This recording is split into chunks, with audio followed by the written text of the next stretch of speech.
To measure the foot, you use the measurement form and turn it over so that you have the patient standing on the plain side, and trace the foot using a pencil or a pen in a vertical position.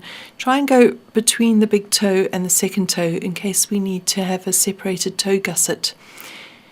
Now, have the patient remain standing as you take the measurements so that you can write the measurements exactly where they're taken. Now that's the heel measured from the apex of the heel to the anterior of the ankle arch.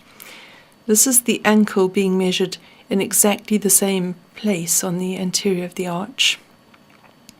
And now you'd measure the arch on the very same place that you've measured the heel and the ankle, from the same point, and marking it on the paper as to exactly where it was measured.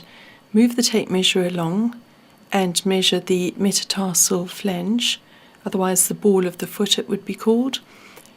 And that's at a slight angle, so it's marked again. And now we measure the big toe so that we can give adequate allowance to have a separated toe with a gusset. It gives a much better contact at the dorsum of the foot. This shows that measuring the ankle and putting a mark on the malleoli, the distance from that measurement to the floor is noted on the measurement form, and that is the distance up to the ankle measurement. And you'll notice that the measurement from the apex of the heel to where we measured the arch is usually the very same measurement. So you've got 9 centimetres there, and you'll notice that it's usually the very same 9 centimetres up, and that gives a square section that is usually used as an insert for a heel on a sock pattern.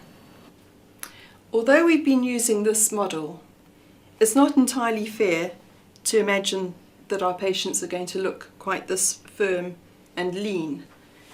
Generally, people have a more protuberant front, and very often they won't have this narrow waist. In many cases they'll actually have a rather loose abdomen, and they may want to anchor their trousers rather on the pelvic area, on the hips. And particularly men would often prefer, if it's not needed further up, they'd prefer their garment to sit here rather than travelling up to a wider area to sit on their pelvis.